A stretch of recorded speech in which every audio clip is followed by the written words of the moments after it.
Well, good afternoon, everyone.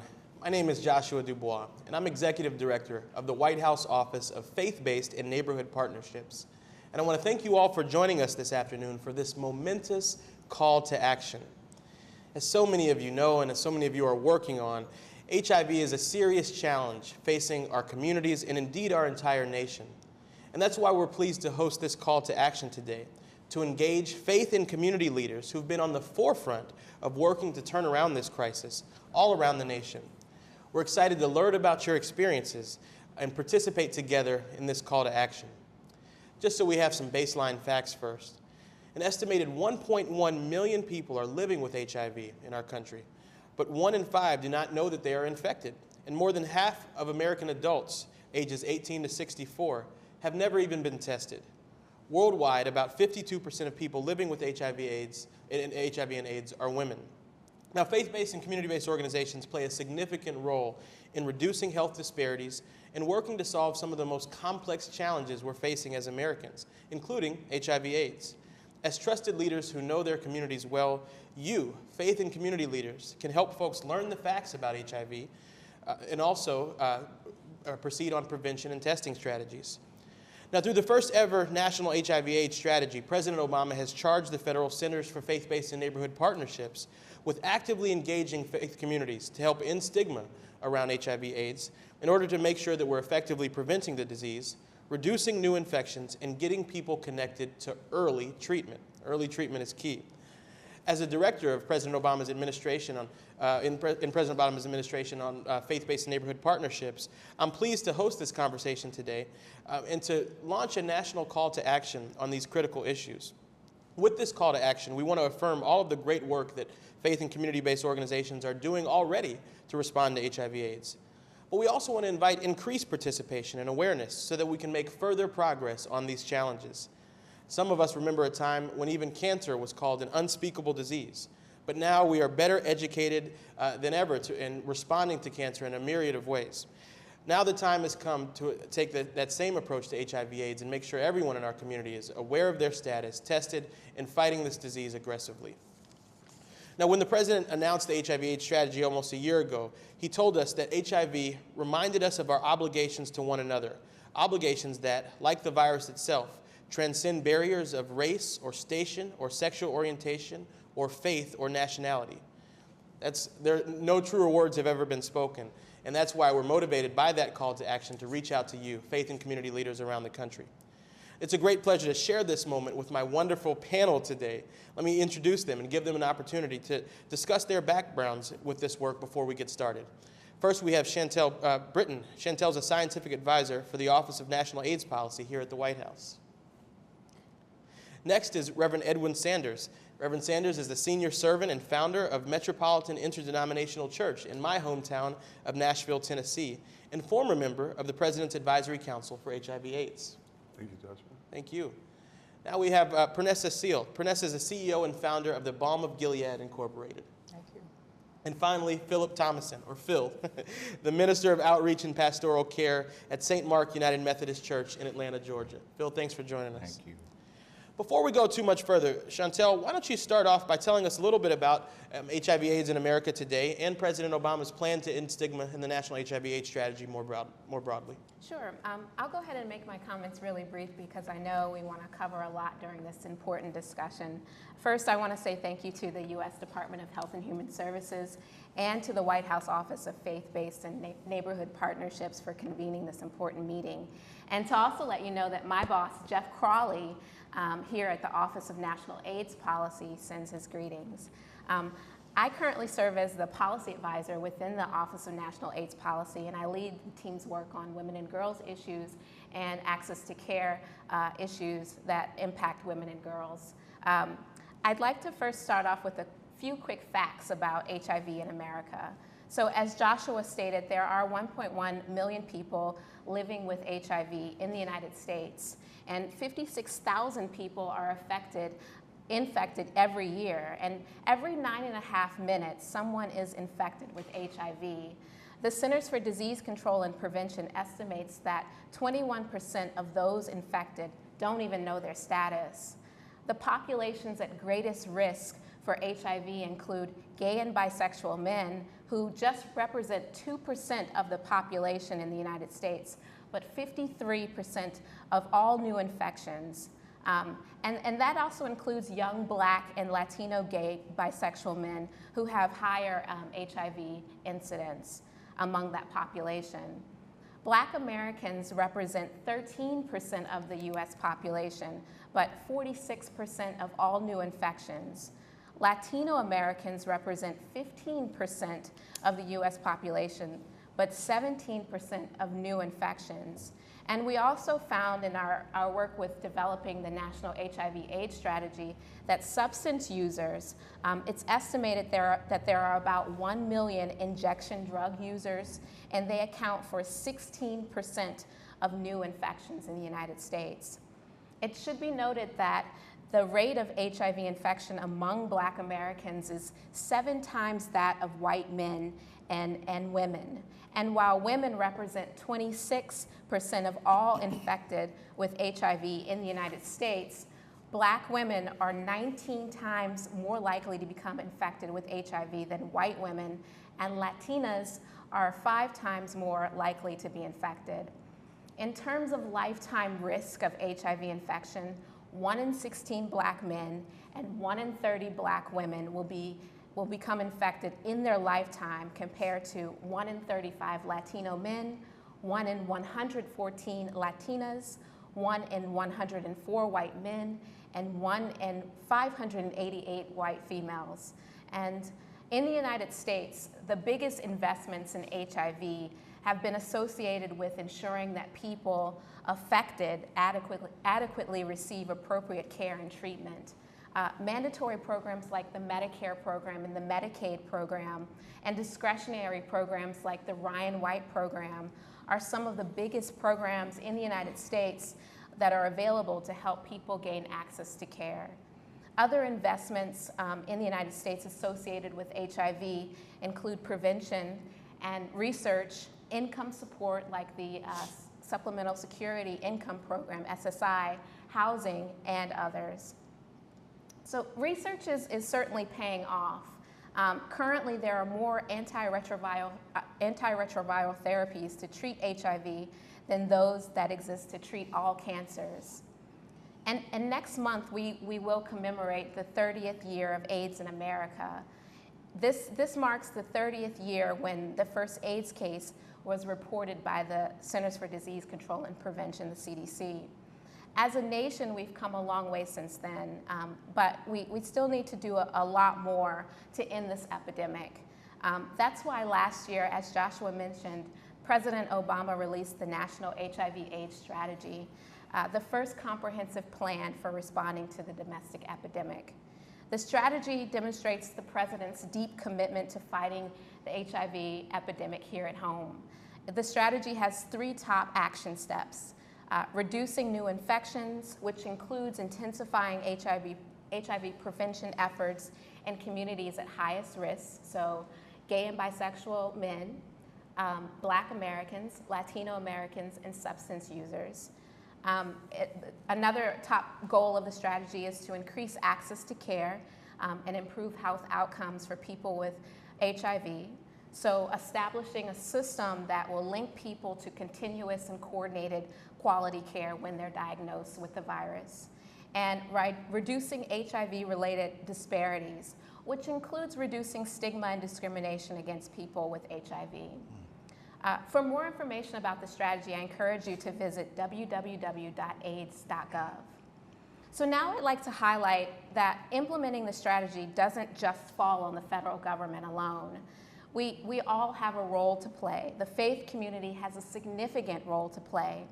As leaders within the faith community, congregations are uniquely positioned to help implement the strategy by engaging in activities that support the 4 key goals: reducing new infections through prevention, increasing access to care, and helping people get the care that they need, and reducing health disparities, particularly by reducing stigma and discrimination. Our partners in the faith community can also help in more specific ways by encouraging healthy relationships, increasing awareness and education around prevention, encouraging affected communities to get treatment and assisting them in finding the right care. So now I'll turn it back to Joshua. Well, thank you so much, Chantel, for that wonderful information, just a baseline of data and information that we can use to draw from throughout the rest of our conversation. With that, let's get the conversation started. You know, Pernessa, there's no one who's worked more closely with churches around the country on HIV/AIDS prevention and response strategies over the course of their career than you. I'd love to know sort of what some of the practical thing that local congregations are doing to respond to HIV/AIDS, how they are setting up testing days and other things like that. Would you mind sharing a little bit of that with us? Sure. Well, you know, as I sit and think about, we've come a long way over these past 30 years with the faith community. We can probably write a book just on the history, the progression of faith communities and HIV in this country. And churches and as well as other faith traditions are now today are doing, they have HIV ministries, they have HIV testing programs daily. They have clinics like Reverend Edwin Sanders Church have a whole clinic. They're doing an array of things. They have case management programs. Churches are doing a lot of different things, but yet there are so many churches who are still haven't put their feet to the fire yet. We have all the time where churches are asking, well, how can I get started? How can I do my get started with HIV testing? And the answer is, first, you know, make sure that your congregation and your pastor is educated. You know, we don't want your congregation to start at the point of HIV testing. What's important that your congregation start is at the point of let's get the facts, let's get information, and let's make sure we have a compassionate response to those who are suffering. Once we have done the basics, which is compassionate ministry and education, then we are ready to partner with outside agencies, partner with your health department, partner with AIDS service organizations, those organizations that have the expertise that can come to your church and provide the HIV tests, you know, give you the facts around HIV testing, give you the facts on, you know, the positivity, the negative, and most important, if there are people in your congregation who are positive, referrals on how they can then get in treatment, and those who are negative, referrals on how they can stay negative. I also want to say, Joshua, that the church has such a serious role to play in people getting tested, because the church is the place where we set community norms. We change the norms, we set the norms. And you know, the Balm in Gilead for the past 10 years have been running Our Faith. It was first Our Church Lights the Way, and now it's Our Faith Lights the Way on HIV testing, where we have, I would say, about 10,000 churches who are doing HIV testing doing June now. So it's a movement that we have to constantly push and push, because the role of the church in getting people tested is so very, very critical. When the pastor begins to get tested and congregations begin to get tested, the community begins to get tested. Well, thank you so much. And Pernessa, if folks want to know more about what the Balm in Gilead is doing in June, what's your website or what's it with? www.balmingilead.org, and you can call our toll-free number 888-225-6243. Wonderful. You know, I was actually at an event in Baltimore this week, and the pastor held a testing day on Sunday, so not Saturday, but right in the middle of service on Sunday, and she and her husband were tested right in front of the congregation. So some tremendous work there.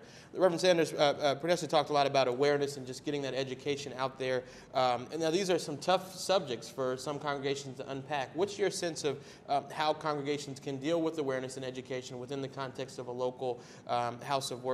And I'd also love for you to share a little bit about what you're working on in Nashville as well.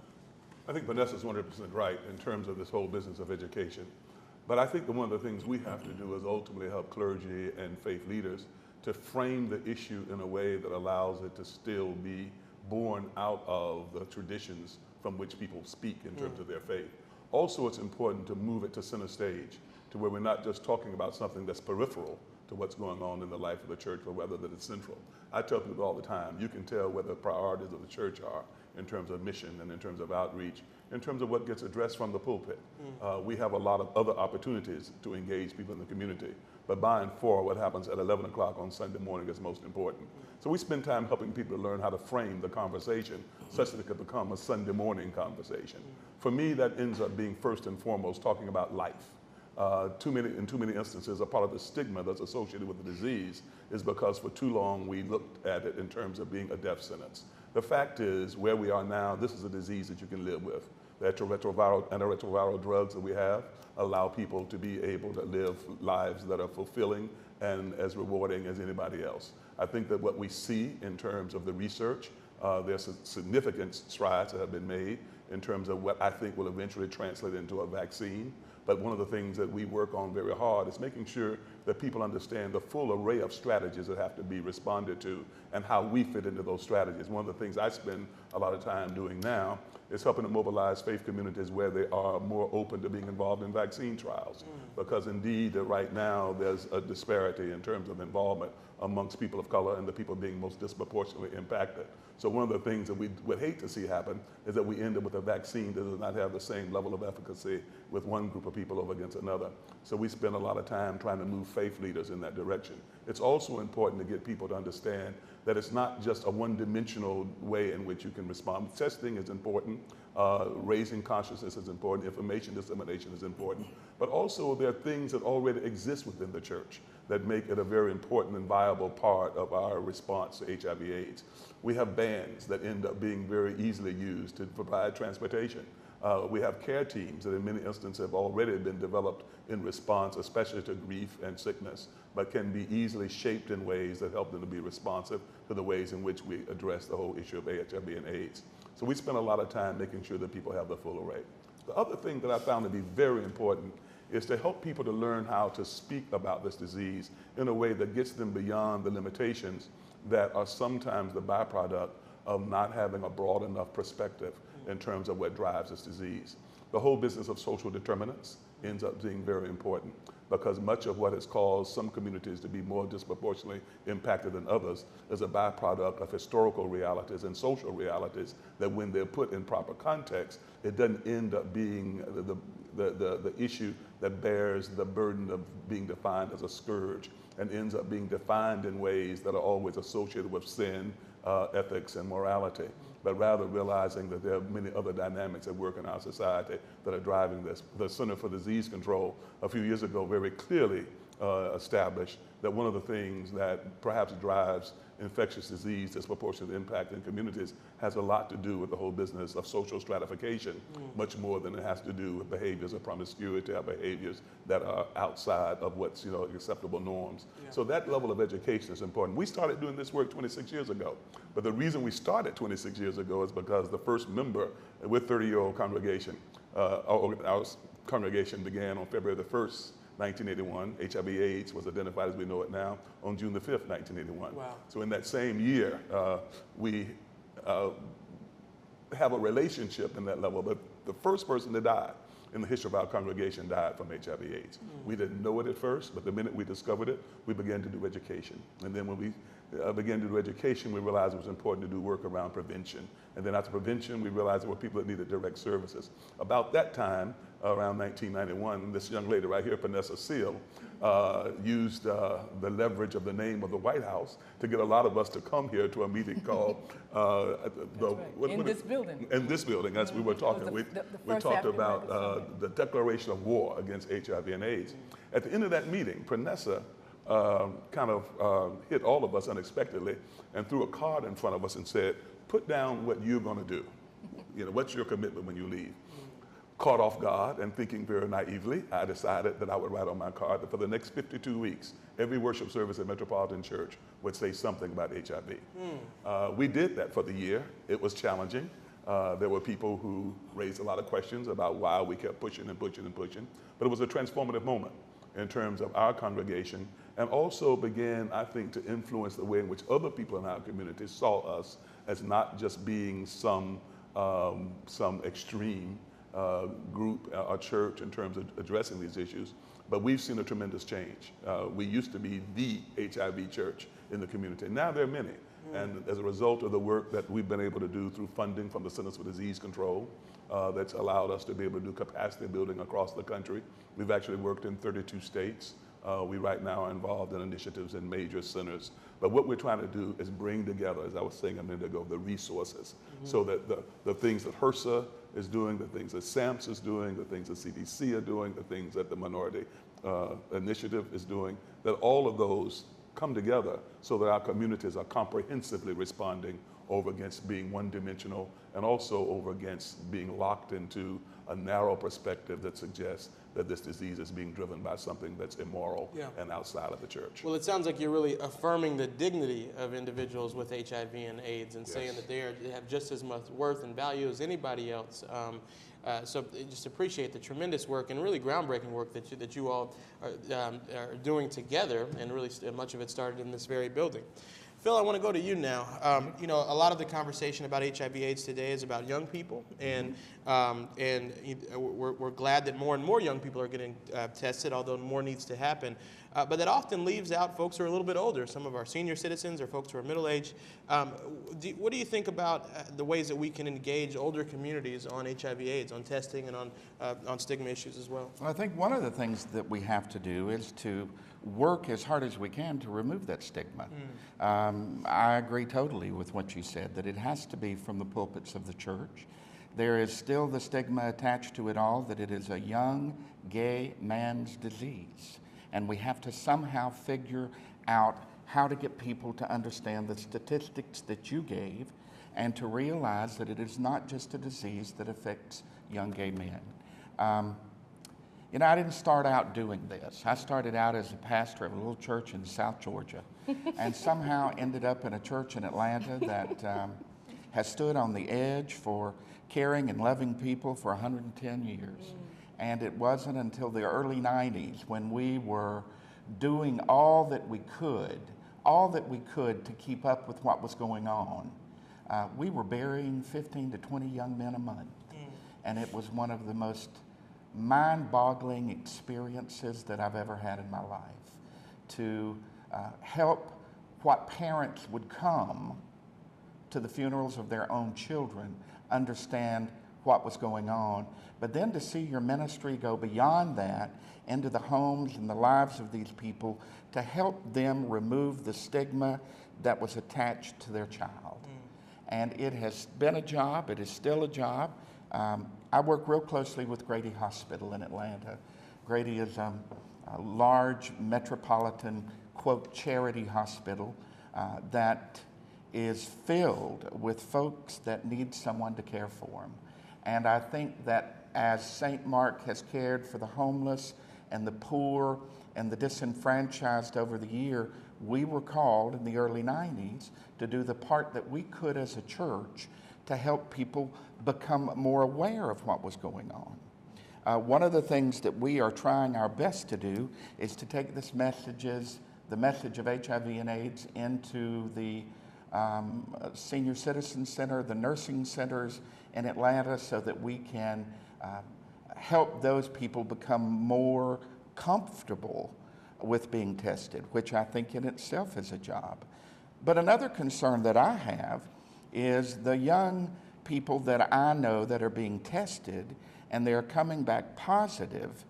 They are not taking that positive test as something that I see as very, very important. They're taking it as something rather flippant. There's a medicine, there's a potion, there's a cream, there's something that will help me live beyond this. And I think I can speak from that from a personal viewpoint. About 8 years ago, my son, who is a young gay man, called me from the parking lot of my church and said, "I need to talk to you." So I met him outside. He immediately told me that he had tested positive. And we went to the doctor together that very day. And I can remember sitting in the doctor's office when my son was looking at it rather flippantly. And I can remember Dr. Richard Kaufman, who is wonderful MD in our church looking at my son Jason and saying, son, this is not anything that you take lightly. And if you're going to take it lightly, then maybe I don't need to be the physician that takes care of you. So it comes from the pulpit. It comes from your community. It comes from knowing what you've been called to do and what you have asked your people to do through that calling of yours. Absolutely. I think it's an important balance between ensuring that there is a tremendous amount of hope, a wellspring of, of future for individuals who are living with HIV, but at the same time understanding that an element of responsibility is important as well. And it sounds like you're working to strike that balance. One of the things I'd love to talk about, we talk a lot about prevention, but what are some strategies that faith communities can pursue to actually support individuals living with HIV/AIDS? Are there some things that you all have seen?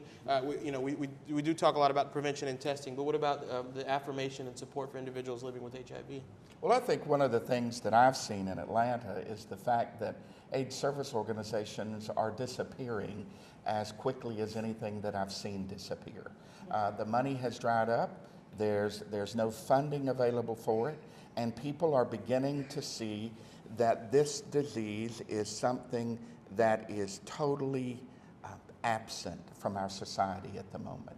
They just look over it, they don't see it as important, and we're working very, very strongly in the city to bring back agencies like our Alliance for Faith and Health in Atlanta. We're working to bring back organizations that can help people become more involved in the community and in the disease. It's amazing how there are a lot of things that we overlook because they are very basic and very simple that can mean a lot. One of the groups that we do at our church is called Men of Faith, Men of Color. And more than anything, it's a place where people can come on one afternoon a week where they sit and watch television, they play cards, we always feed them. And it ends up being a safe place, a place that is always welcoming and a place that's affirming and that they can feel comfortable coming to. At the same time, though, we also have a primary care clinic. I'm not sure that there is another congregation like ours that has a primary care clinic that specializes in HIV. But I'm very thankful to HRSA that a number of years ago when they decided to fund some pilot projects, we were one of them, and eventually evolved into being a fully operating clinic. Can I ask you a question about that? And Sure. Chantel, I'd love for you to jump in as well. For organizations, and this gets to your comment, Phil, that for organizations that that want to engage the federal government in a partnership around something either as formal as a primary care clinic like you have in your partnership with HRSA, or in other ways, education, stigma, how would you suggest that they get started? How would you suggest that they begin that partnership? Chantel, I'd love for you to speak to this, and Pranessa, I know something you deal with as well. Well, one of the things is the business of partnership and collaboration.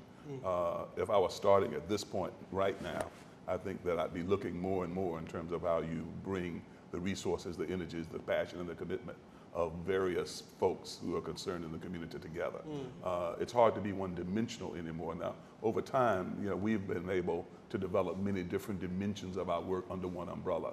We do work that is driven by the whole business of substance abuse, so SAMHSA funds that for us. The clinic itself, HRSA funds that for us. CDC allows us to do technical assistance and that kind of thing. But I would suggest that if you were starting right now, that one of the things you'd want to do is work with an agency that already has developed a track record and has a relationship and knows how to navigate and negotiate the business of federal dollars.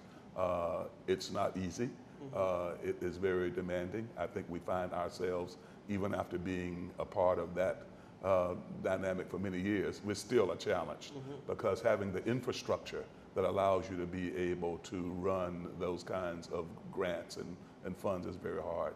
But I would say that the most important thing is to have people to start where they are, because in many instances there are things that people are already doing that they can then, for instance, HUD is one of the Housing and Urban Development. Housing and Urban Development is one of the agencies, again, that has housing programs that allow you to be able to develop the kinds of housing that can be very important to people who are living with this disease. So there's many ways in which you can do the support. Yes, Vanessa. And I want to, in addition to that, I want to speak to the faith communities who are in rural communities where there may not be other organizations to partner with.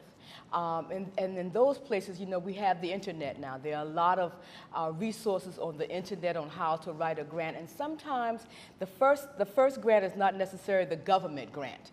The first grant may be the United Methodist Church grant, you know, or those small grants that are local. Because oftentimes, you know, churches come to the BOM and they want to know, I want a grant from the government. Well, have you ever written a grant? Do you know anything about a grant? No. So you may want to start at the local place, and then if you're a little bit more sophisticated and have done more of those kinds of grants, and I definitely, you know, ditto what Reverend Sanders have said in terms of partnering with other agencies. When we started a long time ago, we were solo, but now it's definitely about community partnerships. Great. Chantel, anything to add? Certainly, I would echo all of that. I would say that for any organization out there, if it's a faith organization, look at the successful models. And Reverend Sanders certainly has a successful model out there. And just think about, you know, how do you start small, like Pernessa was talking about, and also just making sure that, you know, that you're targeting the right population. You know, the funds are very scarce in this area, and we want to make sure that we're targeting the funds to the appropriate communities. And like I mentioned before, in the strategy, if you want to follow the strategy, it's those 4 key populations that we're focusing on. But I will say something about testing. Please. I want to make sure that people get this. And the Centers for Disease Control and Prevention is an excellent resource, so I encourage you to go to their website, www.cdc.gov, for more information about testing, and visit hivtest.org to find out where you can receive a test, a confidential HIV/AIDS test. You can also text your zip code to KNOWIT, KNOWIT, or 56648. So I just wanted to put that out there. And let's give that again. So it's hivtest.org? It's hivtest.org, or you can text your zip code to KNOWIT, KNOWIT, or 56648. Question for all of you, you know, and not to get on one side or the other of any theological issues, but say there are religious leaders tuning in today or that will watch the webcast in the future that want to do what you did and preach sermons on, and what you do all the time on HIV/AIDS. Are there sermon guides? Are there resources? Are there books written about that topic? Definitely. Vanessa. Well, the Balm and Gilead has a book of sermons that's available. And again, you can call us at 888-225-6243 to get that book of sermons. And in that book, you have sermons by Reverend Sanders and T.D. Jakes and Calvin Butts and who else? Beecher Hicks. And it's about 40 or 50 great sermons on HIV that has been delivered. Of course, you can't preach them anymore when you go other places. But they're guides. They're guides. We also have a resource on how to develop a sermon by Dr. James Forbes. Mm-hmm. So that is a publication that we have that we would readily send. I think it's on our website as well. You can go to www.balmandgilead.org and pull down how to develop sermons by Dr. James Forbes. Absolutely. I should say that the LGBT religious community has stood up in a tremendous way to speak out and to advance some of these issues. My good friend Bishop Yvette Flunder and Harry Knox, formerly of the Human Rights Campaign, and others. So, Yvette Flunder's in the sermon guide. Bishop, so we couldn't have a book without Bishop Yvette Flunder in the book. That's right. So I just want to give a healthy nod to that tremendous work as well. You know, you all have been working on these issues for a long time.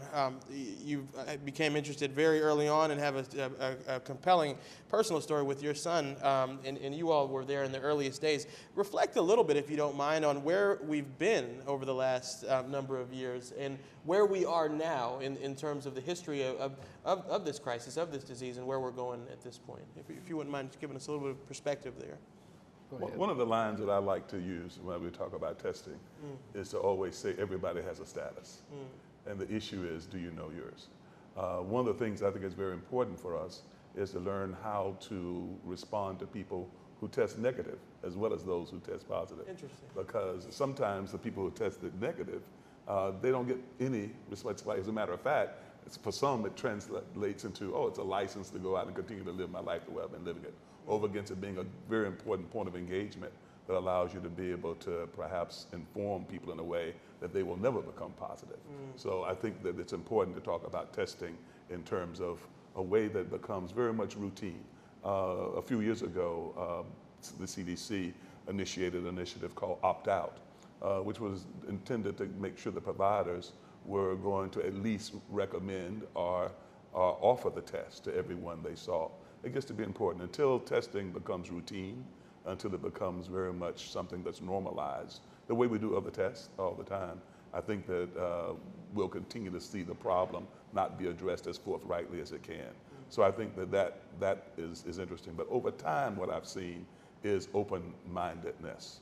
More open-mindedness? More open-mindedness. I think that people who would not talk about HIV at all, at least now have it on their radar screen. It's very interesting. You talked a minute ago, you made reference to the LGBTQ community. I always like to say the Q, because it's important to talk about sexuality, not just around the issue of HIV and AIDS, but it's a dimension of human life. I mean, we like to talk about it as a gift of God. We have a great researcher in Nashville, Dr. James Hildreth, who always says that there's three things that you always know that human beings are going to do.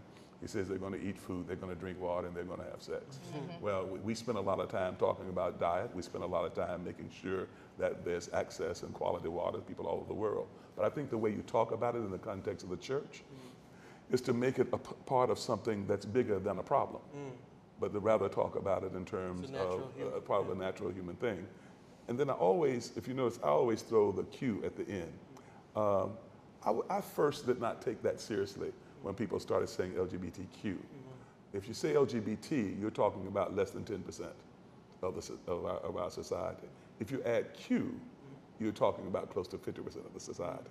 Because all of us in our discovery of self have questions about who we are as sexual beings. And I think it gets to be important that it's a conversation that occurs when you're not talking about disease, when you're not talking about that which is threatening to life, but rather when you're talking about that which is affirming and celebrating of every dimension of life. Right. And I think the church is the best place for that. Because in too often, in instances, the messages don't come from the right place. And we have to be the institution and the vehicle that the right message gets out instead of the wrong message. You know, I think that's exactly right. One of the things that's been fascinating to me is the growing extent of collaborations across the ideological spectrum. You know, I've talked to very conservative pastors who understand that this is an issue that we have to take on, and certainly folks in more progressive communities as well. One question for you all: you know, our churches, synagogues, temples, and mosques are places for adults, but they're also places for children and for young people. Sunday schools and vacation Bible schools and the Sabbath schools and so forth. Are there children's curriculums to sort of unpack some of these issues in a way that's sensitive and age appropriate? Once again,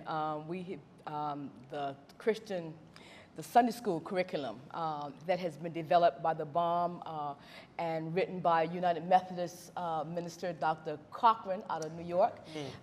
And we assembled a dynamic group of theologians and scientists like Bob Fuller Love and Christian educators a couple of years ago. And just next week, we're going to finalize that document, and it will be, it's for young adults, young children, young adults, family, intergenerational, and it is a whole 52 Sundays of HIV Sunday school curriculum. That's outstanding.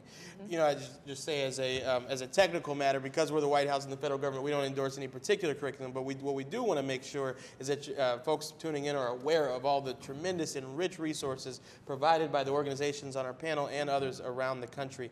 We're nearing our end here, but I want to just offer some opportunity for some closing thoughts or statements from everyone on the panel, and maybe we'll start over here. Well, you know, one of the things that I would like for people to hear is there are all kinds of resources out there, but I think the biggest resource we have are the people that are in our churches, the people that can teach their children to love one another regardless of a status, a color of skin, a sexual orientation.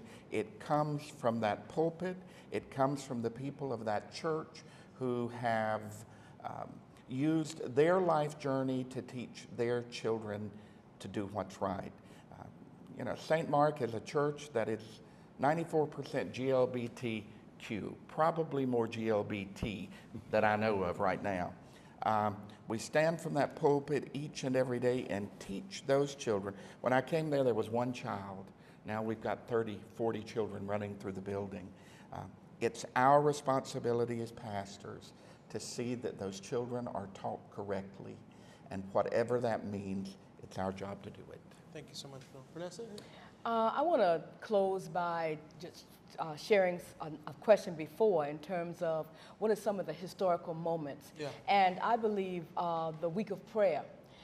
In 1989, when we launched the Harlem Week of Prayer that became the Black Church Week of Prayer that is now the National Week of Prayer for the healing of AIDS. And there was, a group of pastors and imams and Jewish leaders in Harlem that took a risk. Mm-hmm. And I remember the great Y.T. Walker said in '89 that he'd already buried 40 men from his church. And then became a group of leaders in the country who took a risk and said, I'm going to stand in my pulpit and give prayer. And then 2 years ago to get a statement from the President of the United States for the National Week of Prayer. I think that that's definitely historical markers. And that Week of Prayer opened a lot of doors. It allowed the pulpit to become that place where the word went forth. And people came and said, Pastor, I have HIV. And I think that was a marker in terms of a national movement of faith communities doing this work. March is the National Week of Prayer. It is now for everybody. We invite everybody, America, to come together and pray, because I believe that the faith community will lead this country to the end of this epidemic. Thank you so much, I have to Vanessa. tell you, Vanessa is, I always call her the little prophet, because when people talk about what you can do, it gets to be really important to appreciate the fact that when Vanessa started the Week of Prayer for the Healing of AIDS, she was one person who finally got one preacher to march around one hospital with us.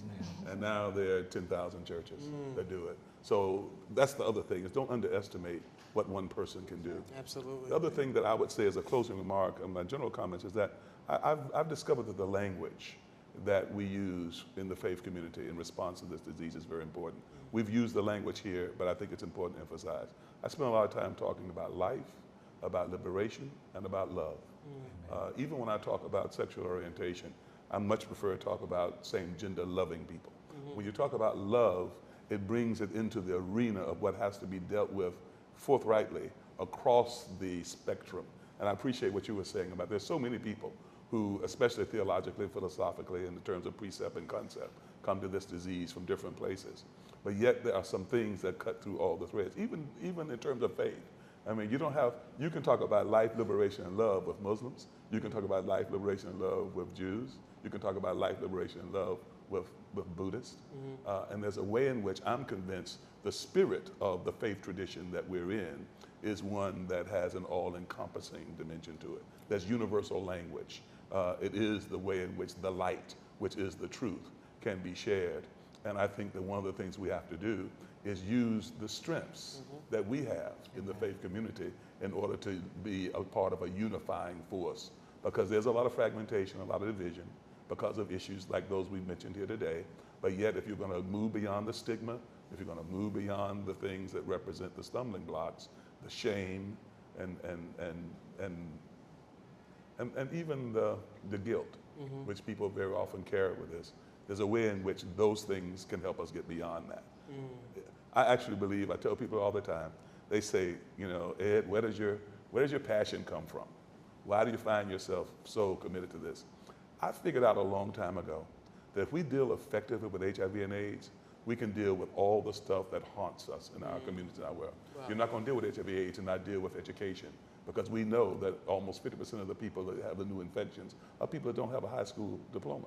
So it tells you education is a part of HIV AIDS, housing is a part of HIV AIDS, economic opportunity is a part of HIV AIDS, and all the phobias and all the isms, sexism, classism, racism, homophobia, all of those things that we deal with that fragment and divide and keep us from being the people that we have the infinite potential and possibility of being could be addressed as we collectively come together to respond to HIV. So I'd rather think that what some people have labeled as a curse is going to be a blessing. That's wonderful. Well, thank you so much, Reverend.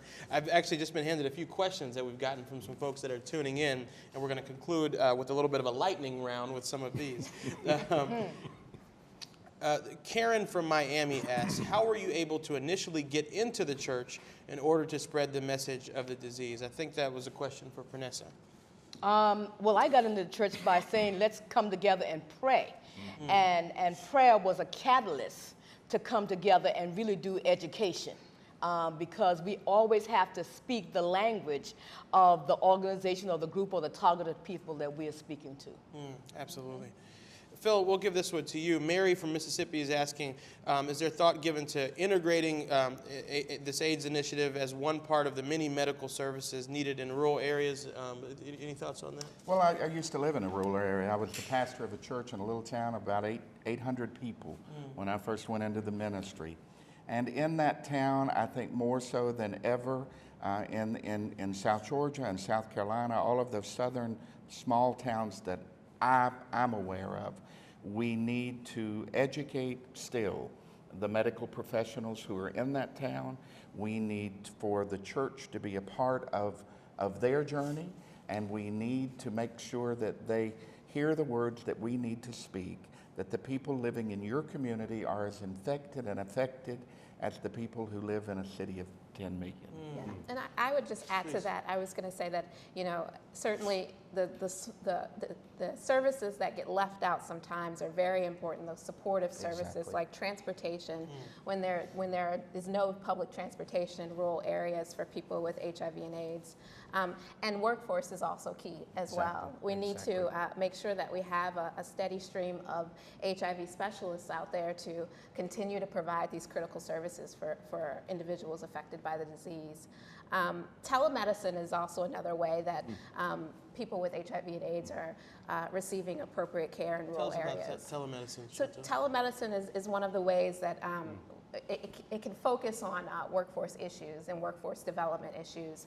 And there's a lot of resources under the Affordable Care Act that can support telemedicine. And what it is basically, you know, a site is set up where, you know, maybe a second line provider like a nurse practitioner can, you know, look at a screen and see a provider in another part of the country performing something else. So it's very important when we talk about these rural areas and making sure that, you know, people are getting coverage. And I think that you can connect the churches from the large cities to the rural churches, and helping them to see more wealthy churches to help them buy the transportation to get people. I see it working all the time in Atlanta. Absolutely. Reverend Sanders, this next question is for you. Kevin from South Carolina asks, what action steps can a small cadre of non-denominational and denominational churches in rural South Carolina do to make a positive impact on HIV in that community? So it sounds like they've got some folks together already. What's a first step for them? Well, I think one of the things is to take advantage of their collective commitment and make sure that it becomes a part of the awareness of everybody in the community. For instance, this business of testing publicly is one that has drawn the attention of media in a way that allows folks to want to see what is this and why are people doing it. Rural communities have a tremendous opportunity in that regard, because it does end up being the way in which you could probably reach people through, even in rural communities, the local media that's there. They will rush to see the fact that these clergy are standing and saying this is something that you don't have to be threatened by, you don't have to be fearful of. As a matter of fact, that's a part of dispelling the stigma and dealing with the myths, is to just remove some of the fear so that the levels of anxiety that people bring to being tested can be removed. Just in terms of that telemedicine point, one of the things that we're working on as a result of the President's initiative is through I serve on the work group that's dealing with public-private partnerships.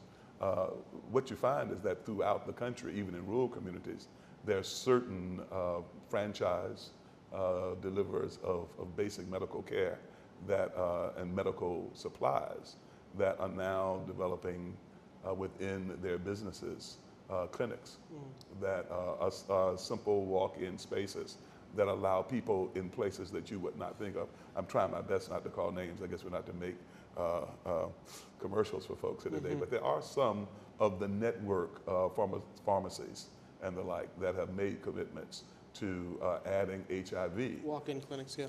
to the list of things that they're addressing. That's tremendous because everybody has these stores that we've come to know as being the major presence of pharmacies all around the country. And as we get partnerships in that regard, not to mention the ways in which in rural communities it's important to be able to get the people who are a part of any collective, what they call elected processes, to figure out how to get it onto their agendas such that they realize that it's something that has to be addressed by them. Outstanding. So I think it's important to not dismiss. And also I should tell you, there is a rural AIDS initiative that's a collaboration between the University of Indiana, the University of Kentucky, and the University of Colorado, who are targeting the fact that, especially in the southeastern part of the United States, is where there's still a tremendous concentration of the disease, but it doesn't fit into the large city syndrome. It's not just Atlanta and Miami, it's all those places in between. And one of the things that a program from the Balm and Gilead that starts off with prayer all the way through a partnership with drugstores gives you an opportunity to make sure that that message is being carried into all those communities. Outstanding. Well, friends, this has just been a dynamic conversation, and I've certainly learned a lot, and I hope you all have learned a lot too. I want to leave you with a bit of follow-up information so that you can take some of the information that you've learned today and move forward with it, and also so that you can share some of your stories and the tremendous work that faith-based organizations around the country are doing on these issues. Share those stories with us as well. I'm going to ask Chantel, if you don't mind, to once again just give us the website and the text information around testing, please. First, I'll give you the information about the National HIV/AIDS Strategy, and you can go to www.aids.gov for that information. For the testing, I encourage you to go to first the CDC's website. It's cdc.gov. And you can also get more information about where to receive a confidential HIV test at hivtest.org. You can also text your zip code to KNOWIT, KNOWIT, or 56648. Can't get any easier than that, so there's no excuses, right? And listen, if you're a faith-based organization that wants to engage with the White House Office of Faith-Based and Neighborhood Partnerships, our partnership center at HHS that sponsored this wonderful webcast, and if you want to get contact information, we've shared it a few times, but contact information for some of our panelists or engage in other ways, just shoot us an email. Our email address is whpartnerships. Again, that's whpartnerships with an S at who.eop.gov. Again, that's whpartnerships at who.eop.gov. We'll send you over to our friends at HHS or to some of the panelists that we have here and get you to the right place if you have other questions or things that you want to share. I want to thank our panelists. Let's give you all a round of applause. Well, thank you. Thank you. The tremendous stories that you've shared and for your passion and commitment to this critically important issue. I want to thank our friends at the HHS Partnership Center, Mara Vanderslice and Cameron French and Acacia Salati and Kimberly Conkle, Alexia Kelly, the Deputy Director of our White House Office of Faith-Based and Neighborhood Partnerships, Jeff Curley and Chantel Britton for their tremendous contributions and their great work in shepherding the President's HIV/AIDS strategy.